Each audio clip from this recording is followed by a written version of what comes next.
भावना बत्तीसी। श्रुत परंपरा में आचार्य अमित गति द्वारा विरचित भावना द्वात्रिंशतिका अपर नाम भावना बत्तीसी नामक यह स्तोत्र जैन जगत में जन जन के द्वारा प्रतिदिन सामायिक के रूप में पाठ किया जाता है। आचार्य अमित गति की अध्यात्म रस से गर्भित इस कृति का हिंदी रूपांतरण आदरणीय बाबू जुगल किशोर जी युगल द्वारा किया गया है।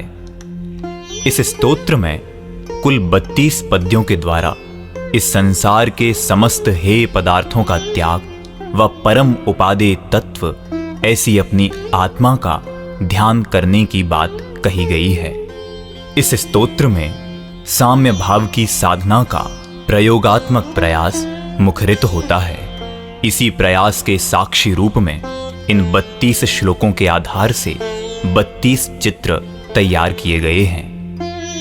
इस कार्य को चित्र रूप देने में जो कार्य चित्रकार श्री अरविंदा समानता द्वारा किया गया है, उसके लिए संस्था उनकी आभारी है तथा इस कार्य में कार्यरत गुरु कहान कला संग्रहालय सोनगढ़ की पूरी टीम को धन्यवाद ज्ञापित करती है।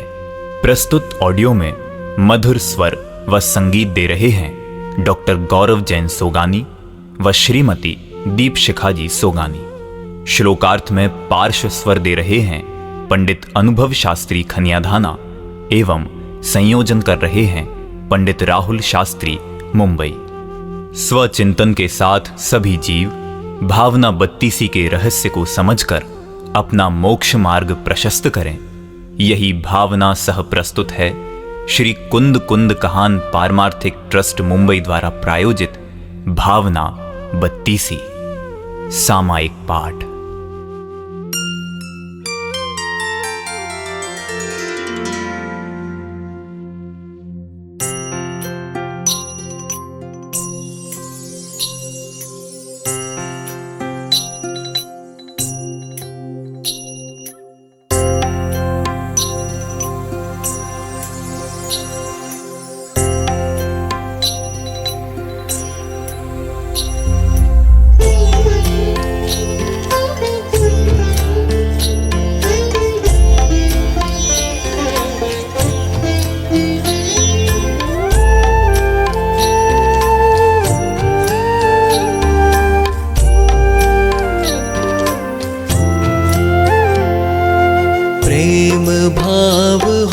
सब जीवों से गुणी जनों में हर्ष प्रभु, करुणा स्रोत बहे दुखियों पर, दुर्जन में मध्यस्थ विभु। श्लोक 1। हे भगवान, मेरे मन में सभी जीवों के प्रति प्रेम भाव हो, गुणवान व्यक्तियों के प्रति प्रसन्नता का, दुखी जीवों के प्रति करुणा का और विपरीत बुद्धि वाले, वस्तु स्वभाव को नहीं मानने वाले दुर्जनों के प्रति मध्यस्थता अर्थात समता का भाव सतत बना रहे।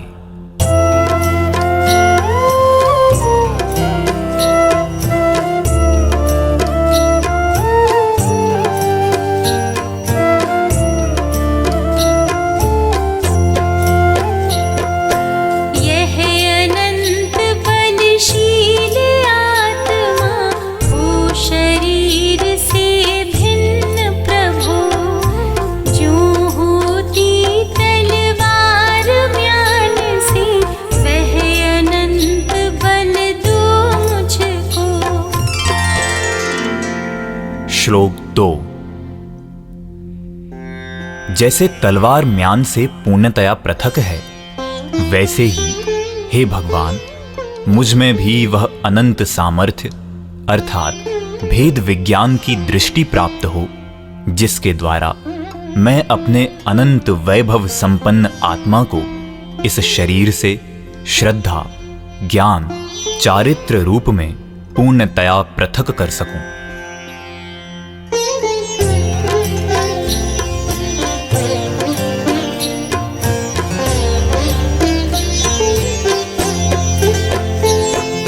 सुख दुख बैरी बंधु वर्ग में, कांच कनक में समता हो। वन उपवन प्रासाद कुटी में, नहीं खेद नहीं ममता हो।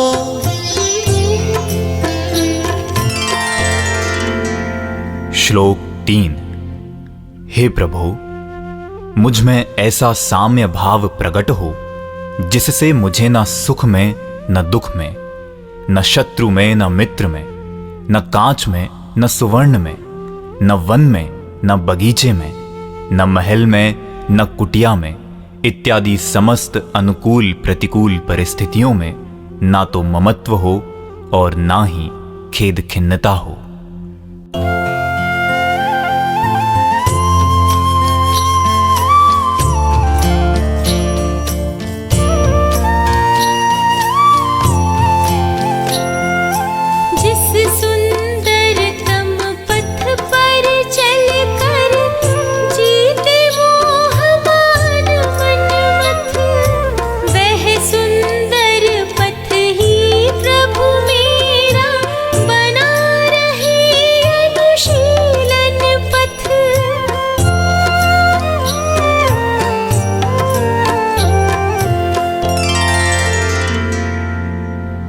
श्लोक 4। हे प्रभु, आपने आत्म स्थिरता के जिस सुंदरतम मार्ग पर चलकर मोह, मान, विषय वासना आदि विकारों को जीता है अर्थात नष्ट किया है, वही सुंदर मार्ग मेरा भी अनुशीलन मार्ग बने। मैं भी उसी मार्ग पर चलकर स्वरूप स्थिर रहूं।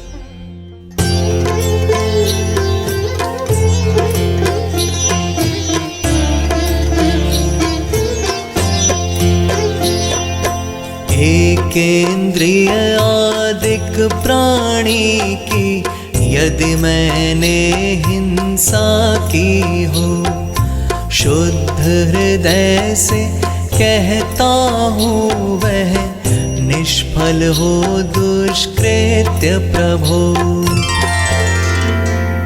श्लोक 5।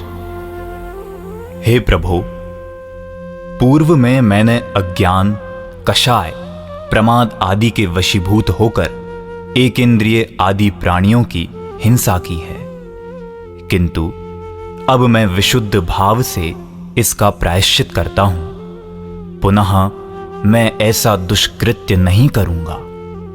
पूर्वकृत मेरा यह दुष्कृत्य निष्फल हो जाए, अर्थात मेरे शुद्ध भावों का निमित्त पाकर पूर्वबद्ध कर्म बिना फल दिए ही समाप्त हो जाएं।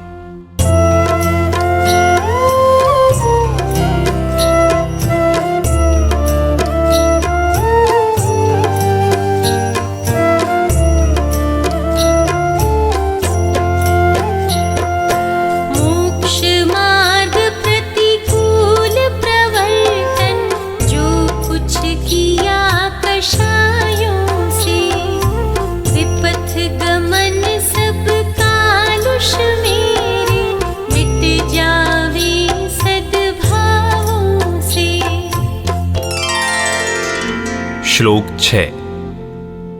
हे जिनेंद्र देव, मैं जानता हूं मैंने कषायों के वशीभूत हो अनेक प्रकार से मोक्ष मार्ग के विरुद्ध प्रवृत्ति की है, खोटे मार्ग पर गमन किया है, किंतु अब मुझे सच्चे मार्ग का ज्ञान हो गया है। अतः मेरी वह सब कलुषता मेरे इन सद्भावों अर्थात सम्यक परिणमन से नाश को प्राप्त हो जाए।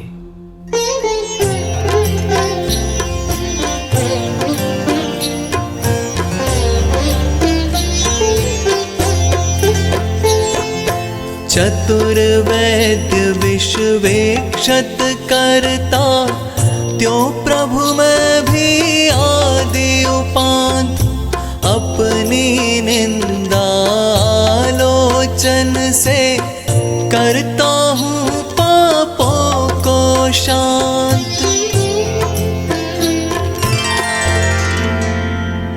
श्लोक 7। हे प्रभु, जैसे चतुर वैद्य अपनी चतुराई से विष को शांत कर देता है, उसी प्रकार मैं भी अपने पापों को शांत करने के लिए प्रारंभ से लेकर अंत पर्यंत अपने सभी दुष्कृत्यों की निंदा आलोचना करता हूं।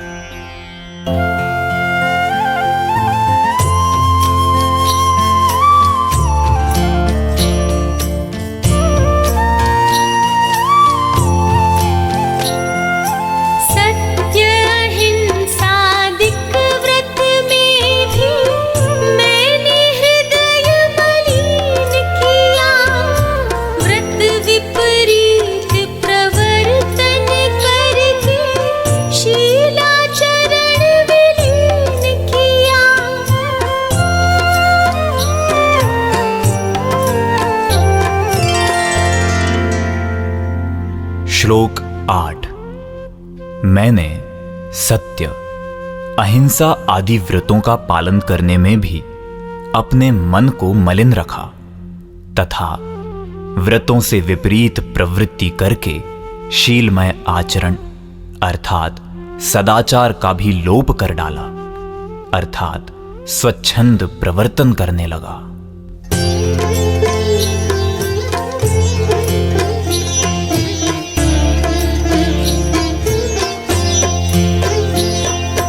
कभी वासना की सरता का गहन सलिल मुझ पर छाया, पी पी कर विषयों की मदिरा मुझ में पागलपन आया। श्लोक 9।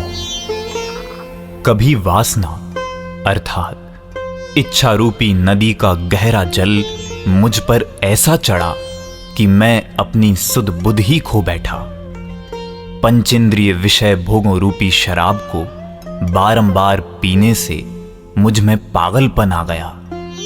मैं हित अहित का विवेक करने में भी असमर्थ हो गया हूं।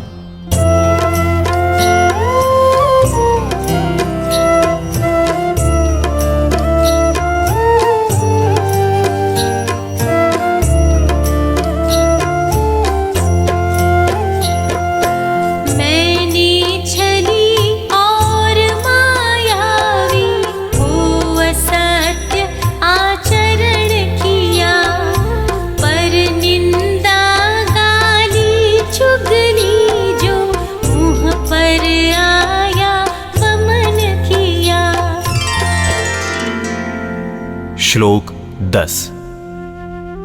हे भगवान, मैंने सदा छल और माया आदि कषायों के वशीभूत हो असत्य अर्थात वस्तु स्वभाव के विरुद्ध आचरण किया है। मेरे मन में अन्य की निंदा करने के, चुगली करने के, अन्य को गाली देने आदि के जो भी भाव उत्पन्न हुए, बिना कुछ विचारे मैंने तदनुसार मुंह से भी उन्हें उगल दिया, अर्थात वचनों से भी वैसा ही व्यवहार किया है।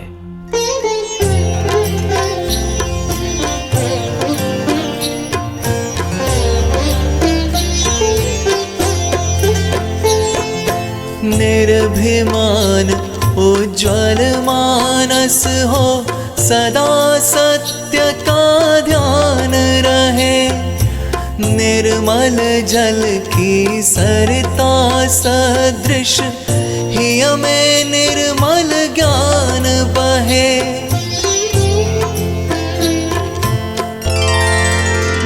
श्लोक 11। हे स्वामी, अब मात्र यही चाह है कि मेरा मन अभिमान रहित पवित्र हो जाए, उसमें सदा सत्य का, वस्तु के वास्तविक स्वरूप का ही ध्यान चलता रहे और निर्मल जल से परिपूर्ण नदी के समान मेरे हृदय में भी सदा निर्मल ज्ञान की धारा प्रवाहित होती रहे।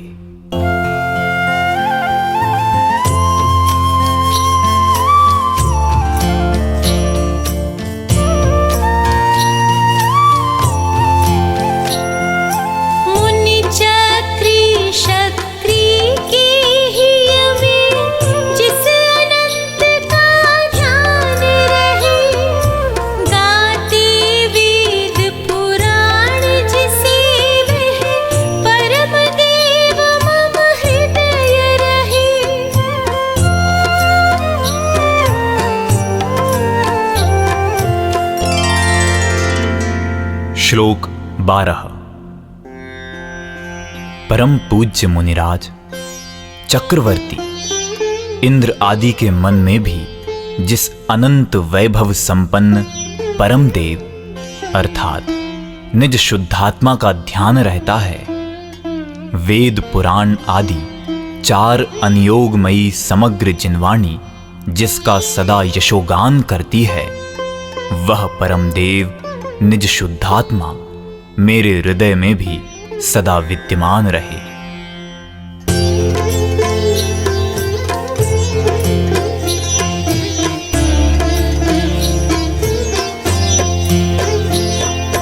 दर्शन ज्ञान स्वभावी जिसने सब विकार ही वमन किए, परम ध्यान गोचर परमात्म परम देव मम हृदय रहे।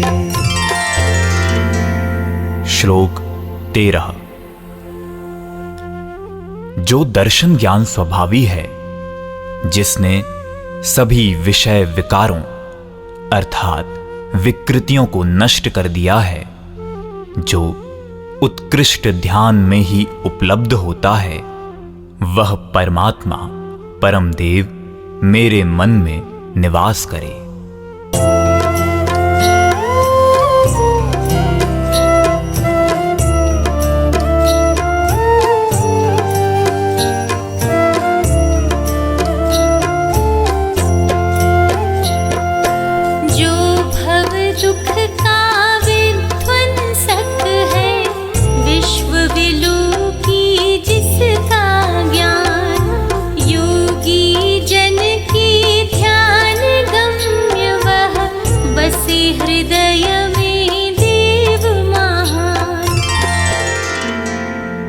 श्लोक 14। जो संसार के सभी संतापों को नष्ट कर देता है, जिसका ज्ञान समस्त विश्व को जानने वाला है, योगी जन जिसे ध्यान द्वारा उपलब्ध करते हैं, वह महान देव मेरे मन में स्थित रहे।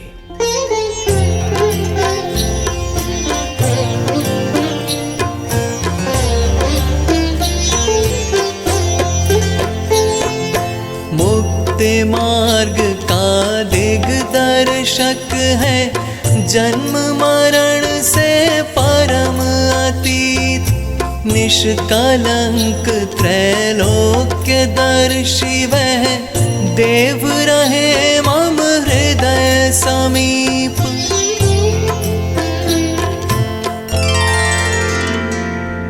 श्लोक 15।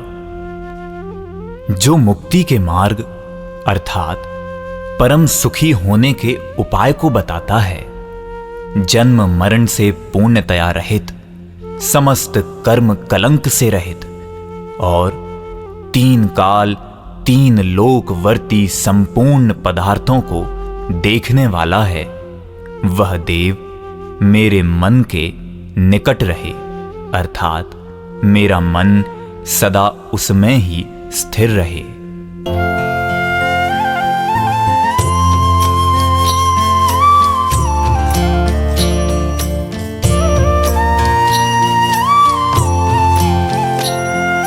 निखिल विश्व के वशीकरण राग रहे ना द्वेष रहे, शुद्ध अतीन्द्रिय ज्ञान स्वभावी परम देव मम हृदय रहे।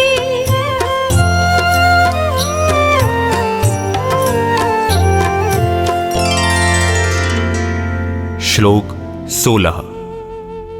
समस्त विश्व के प्राणी राग द्वेष के अधीन हैं, ऐसे वे राग और द्वेष जिसमें नहीं है, तथा जो शुद्ध इंद्रियातीत और ज्ञान स्वरूपी है, वह परम देव मेरे हृदय में निवास करे।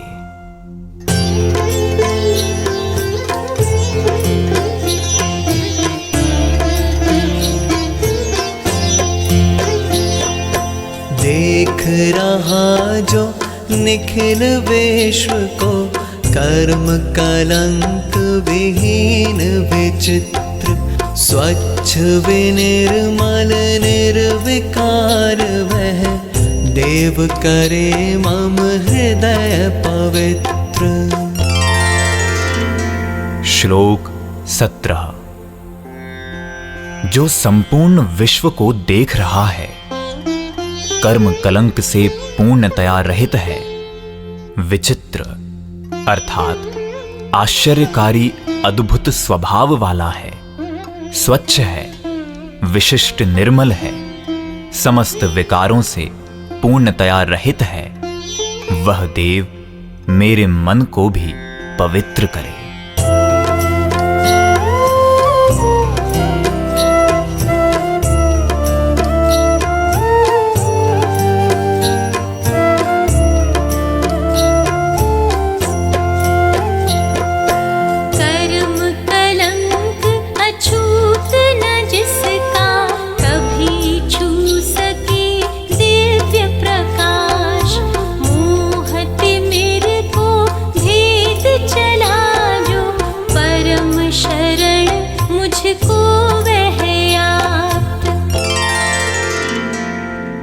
श्लोक 18। कर्म कलंक जिसको छूता नहीं है, यहां तक कि दिव्य प्रकाश भी जिसका स्पर्श नहीं कर सकता है, तथा जो पर्याय मात्र से अप्रभावित है, जिसने मोह रूपी अंधकार का पूर्णतया भेदन कर दिया है, ऐसा वह नित्य निरंजन देव ही मुझे परम शरणभूत है।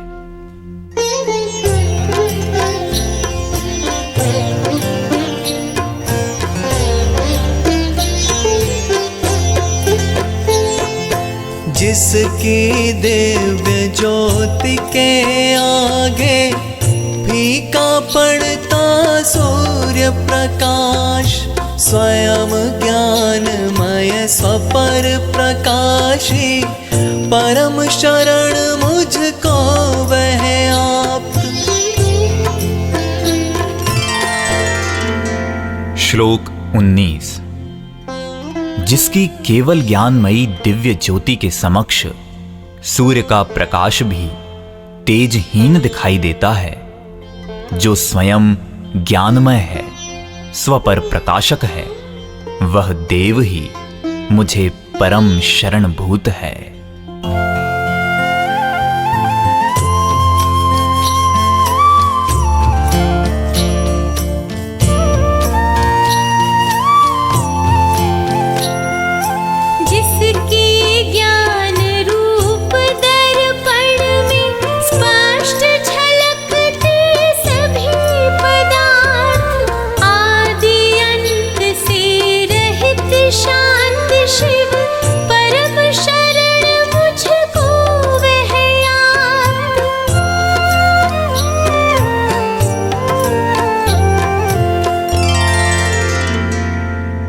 श्लोक 20।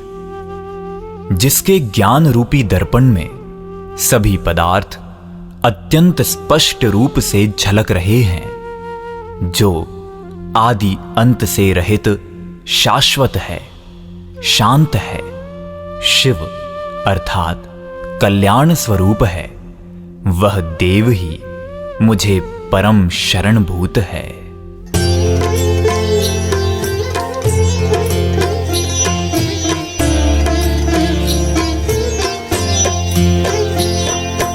जैसे अग्नि जलाती तरु को, तैसे नष्ट हुए स्वयमेव भय विषाद चिंता सब जिसके, परम शरण मुझको वह दे। श्लोक 21।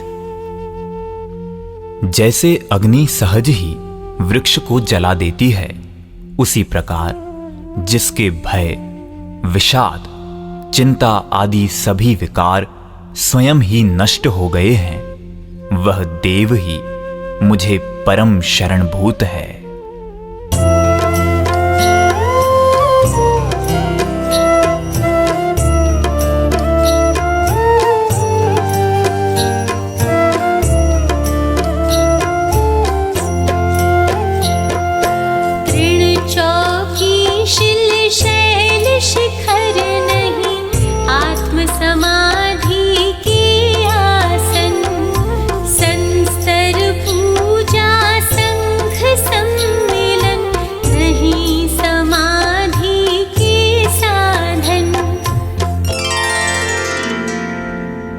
श्लोक 22।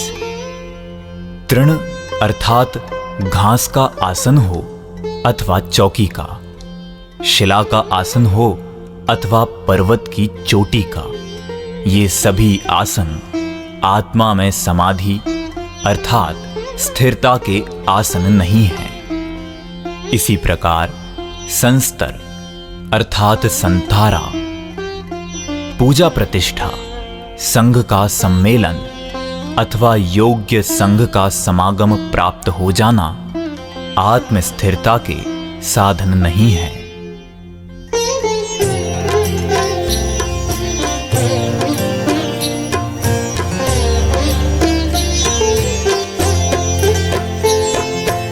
इष्ट वियोग अनिष्ट योग में विश्व मनाता है मातम, हेय सभी है विषय वासना, उपादेय निर्मल आत्म।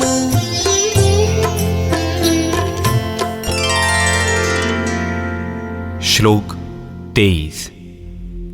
प्रिय पदार्थों के बिछुड़ जाने और अप्रिय पदार्थों का संयोग हो जाने पर संसारी प्राणी दुख शोक आदि करता है, परंतु वास्तव में तो विश्व के समस्त पदार्थ के प्रति आसक्ति का भाव ही छोड़ने योग्य है। इस संपूर्ण विश्व में एकमात्र अपना निर्मल आत्मा ही उपादेय है, आश्रय लेने योग्य है।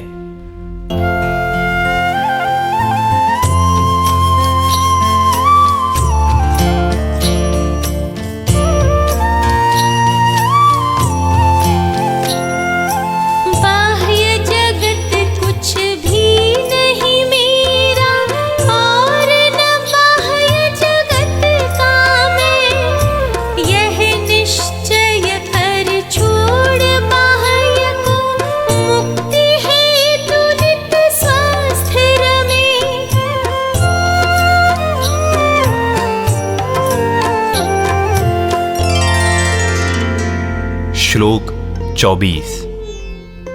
बाह्य जगत अर्थात जगत में रहने वाले समस्त जीव एवं सारे पर पदार्थ मेरे कुछ भी नहीं लगते।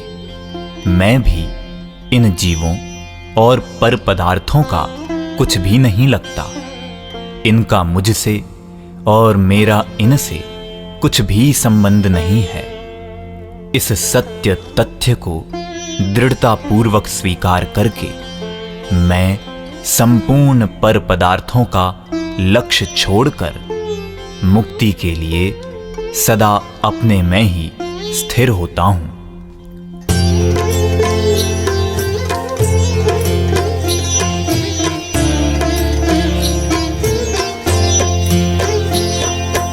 अपनी निधि तो अपने में है, बाह्य वस्तु में व्यर्थ प्रयास। जग का सुख तो मृग तृष्णा है, झूठे हैं उसके पुरुषार्थ। श्लोक 25। अपना संपूर्ण वैभव तो अपने में ही है, बाह्य पदार्थों में उसे पाने का प्रयास करना निरर्थक है।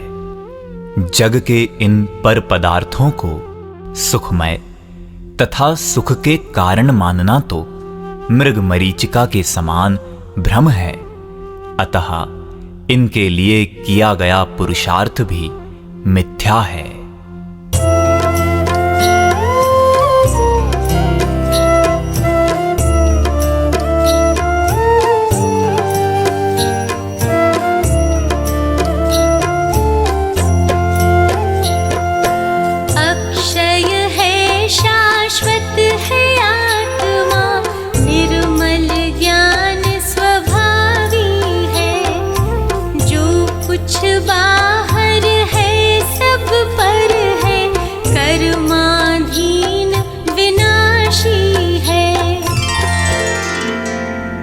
श्लोक 26।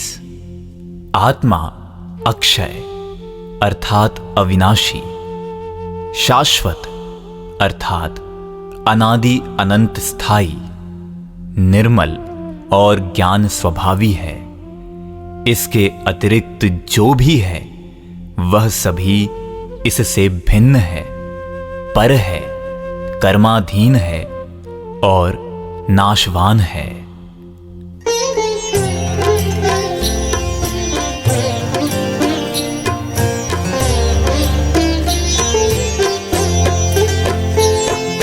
तन से जिसका एक नहीं हो, सुततिय मित्रों से कैसे, चर्म दूर होने पर तन से रोम समूह रहे कैसे।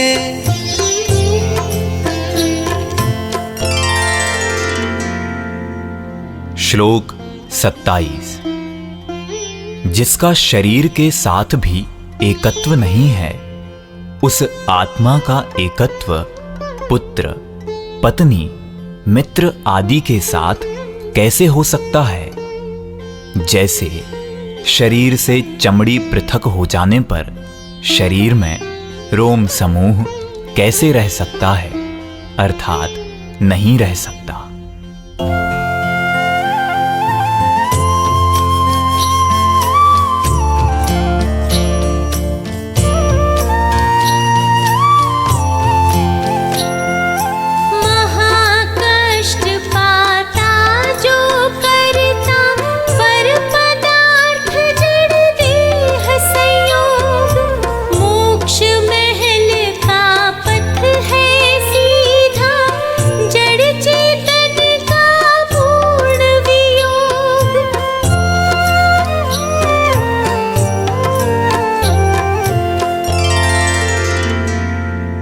श्लोक 28। जो जीव जड़ शरीर आदि पर पदार्थों के साथ संयोग करता है, उन्हें अपना मानता है, वह अनंत दुख प्राप्त करता है। मोक्ष रूपी महल को प्राप्त करने का उपाय तो जड़ शरीर और चेतन आत्मा के पूर्णतया पृथक पृथक होने रूप अत्यंत सीधा, सरल और सुगम है।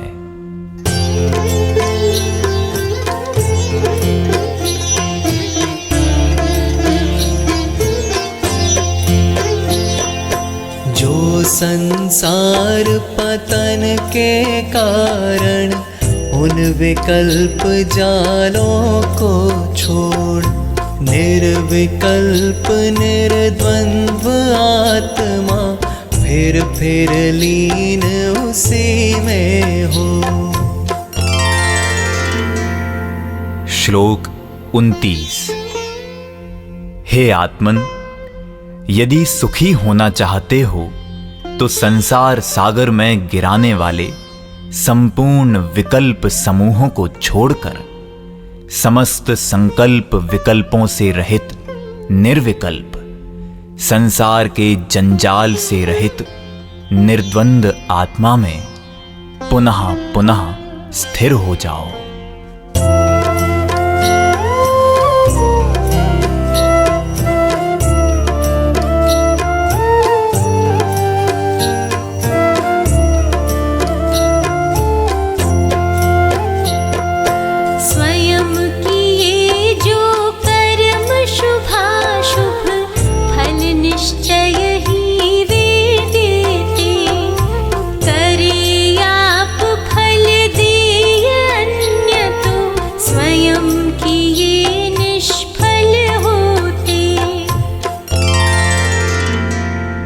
श्लोक 30।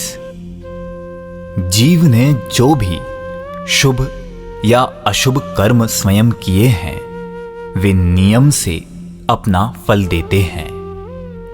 कार्य स्वयं करे और फल अन्य के अधीन हो तो अपने द्वारा किए गए कर्म व्यर्थ हो जाएंगे। संसार में पुरुषार्थ करने का भी कोई महत्व नहीं रह जाएगा।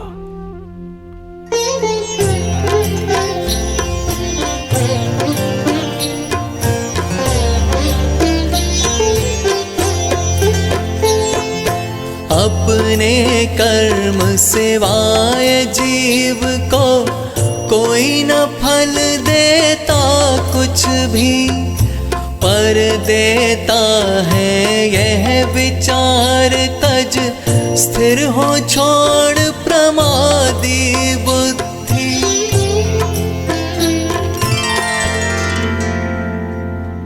श्लोक 31। जीव को अपने कर्मों के सिवाय अन्य कोई भी फल नहीं देता है, इसलिए कोई दूसरा मुझे कुछ दे सकता है, यह विचार छोड़कर प्रमादी बुद्धि नष्ट कर आत्म कल्याणकारी कार्यों में जागृत रहते हुए आत्मा में स्थिर हो जाओ।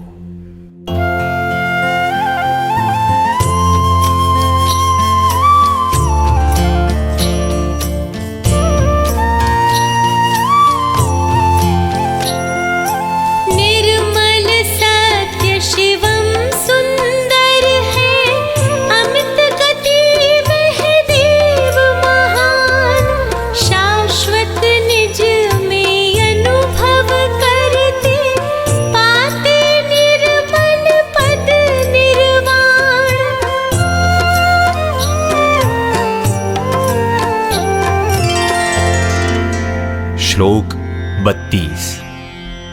अमित गति आचार्य कहते हैं कि आश्चर्यकारी अनंत वैभव संपन्न वह महान देव निर्मल, सत्य, शिव, सुंदर, शाश्वत है, जो इसका सदैव अपने में ही अनुभव करते हैं, वे पवित्रतम पद निर्वाण को प्राप्त करते हैं।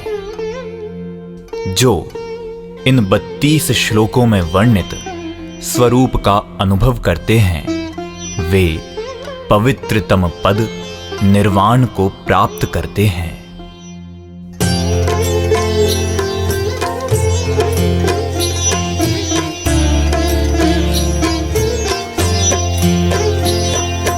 प्रेम भाव हो सब जीवों से, गुणी जनों में हर्ष प्रभु, करुणा स्रोत बहे दुखियों पर, दुर्जन में मध्यस्थ विभो।